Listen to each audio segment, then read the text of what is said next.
When you create a personalized Phits report, what you're really doing is enhancing patient engagement, and that's a valuable thing. You're helping them understand their concerns and grasp how each adjustment you made to their orthotics brings relief.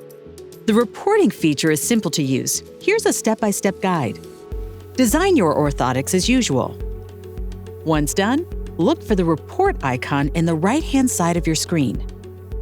Click on it to prompt the preview of your report.